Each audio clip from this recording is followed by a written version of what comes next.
A Mônica Lozzi foi condenada a pagar uma indenização de R$ 30 mil ao ministro do Supremo Tribunal Federal, Gilmar Mendes. Pasmem, é isso mesmo. O post, isso tudo por causa de uma postagem que ela fez no Instagram, que dizia a seguinte coisa, como eu vou mostrar aqui para vocês. Ela publicou aqui a foto de Gilmar Mendes, com a foto que está escrito aqui, cúmplice, que não foi ela que criou. Na verdade, ela compartilhou isso. Então ela escreveu aqui, se um ministro do Supremo Tribunal Federal faz isso, nem sei o que esperar. Ou seja, nem sei o que esperar significa que a pessoa não sabe o que esperar, entendeu? Ela não sabe se esperar isso ou aquilo, ela não tem uma opinião formada. Ela só disse, se ele fez isso, não sei nem o que esperar. Não há opinião formada nesse negócio. Aqui na foto está escrito cúmplice e um ponto de interrogação, que também não está afirmando, ele está perguntando. Então não há uma afirmação aqui e nem uma vontade de denegrir a imagem de ninguém. É só um questionamento, digamos assim, para que leve as pessoas a pensar sobre o caso.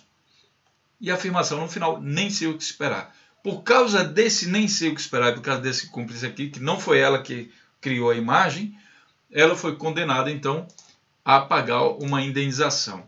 Sejam bem-vindos aí ao canal Notícias Comentadas. A gente vai comentar isso aqui dentro de um contexto. E vamos entender então o caso. Olha, ela foi condenada por entender que ele teve a honra e a imagem atingida em um post na internet. Vamos entender aqui. Olha, a publicação. O ministro ingressou com ação na Justiça do Distrito Federal pedindo R$100 mil de indenização por danos morais. De acordo com o ministro, a publicação representou ofensa pública à sua imagem pessoal e profissional, pois imputou cumplicidade à prática de condutas criminosas. O ministro observou que a publicação teve alta repercussão, uma vez que Lozzi é uma pessoa de grande popularidade. Quer entender sobre o caso? É o seguinte, aqui nesse link está explicando para vocês. Relembre o caso Abdelmazi.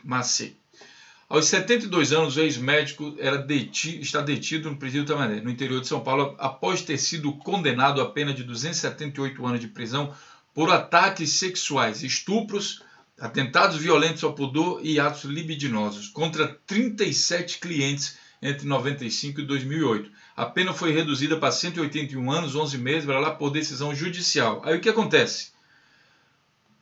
O advogado disse que não vai dar lá. Abdelmazi, um nome complicado, não foi preso logo após ter sido condenado porque um habeas corpus do ministro Gilmar Mendes dava a ele o direito de responder em liberdade. O que ele fez com esse habeas corpus? Vou responder em liberdade. O habeas corpus foi revogado pela Justiça em janeiro de 2001, quando ele tentou renovar seu passaporte, o que sugeria a possibilidade que ele tentaria sair do Brasil. Com a prisão foi decretada e ele deixou de se apresentar. Passou a ser procurado pela polícia. Então, o Gilmar Mendes liberou o cara, ele tentou renovar seu passaporte e aí cancelaram o habeas corpus. Oh, meu Deus, ele vai fugir. Será que não percebeu que o cara é criminoso? Ele vai ficar lá esperando? Claro, vou ficar aqui esperando a justiça. Então, aí o Gilmar Mendes vai lá e dá o habeas corpus para ele. Numa dessas decisões que a gente não sabe nem o que pensar, né? Como é que a gente vai saber o que pensar numa decisão como essa? Agora, não precisamos pensar, então não vamos pensar, vamos só ver o que aconteceu. Ele deu o habeas corpus para o cara podia responder em liberdade. O que ele fez? Renovou o passaporte e se picou do Brasil. Após 3 anos foragido, quando chegou a ser considerado o criminoso mais procurado de São Paulo, Abdelmazi foi preso no Paraguai, fora do Brasil, pela Polícia Federal em 19 de agosto de 2014. O ex-médico sempre negou ter cometido estupro, mas se ele foi condenado, deve ter achado provas sobre isso. Aí alguém vê um caso como esse aqui e diz, eu não sei nem o que pensar, por que o cara deu um habeas corpus para alguém como esse estuprador aqui? Você sabe o que pensar? Me responda, você sabe o que pensar de Gilmar Mendes, quando você vê que o Gilmar Mendes concedeu o habeas corpus para um camarada condenado por esse tanto de crime aqui que o cara fez? Tá? Estupros, atentados violentos ao pudor e atos libidinosos. Comprovado e, o cara foi condenado, foi provado então contra ele. Você quer entender mais sobre esse caso? Aí você diz aqui, ao analisar o caso, o juiz Jordano, quer dizer, o Gilmar Mendes entrou com o processo pedindo 100 mil, O juiz Jordano Costa concluiu pela existência do dano moral indenizável. Para o juiz, Lose não se limitou a criticar a decisão do ministro, extrapolando seu direito. Na verdade, ela não criticou, ela disse que não sabe o que pensar, né? E o juiz interpretou assim, ao suscitar a dúvida que seria cúmplice de um crime de estupro.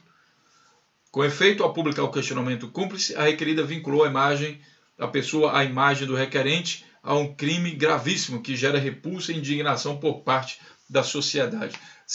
Talvez fosse mais interessante se o juiz Jordano Costa tivesse questionado Gilmar Mendes. Por que ele deu um habeas corpus para alguém condenado, como foi aí o caso desse cara? Ele não questionou Gilmar Mendes, ele questionou a jornalista.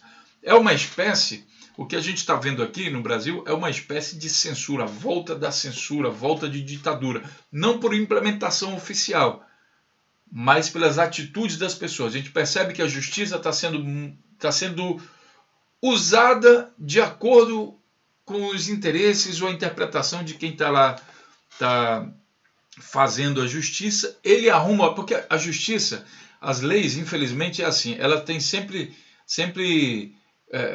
tem o fator de interpretação, né? Você faz alguma coisa, aí depois você pode interpretar. Por exemplo, um cara matou o outro, aí o advogado de defesa vai dizer foi legítima defesa, e o outro vai dizer que foi assassinato, o que culpa.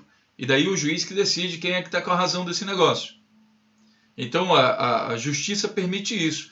E isso é utilizado por pessoas, né, por certos juízes, tanto de um lado como de outro, que faz a gente até nem saber o que pensar.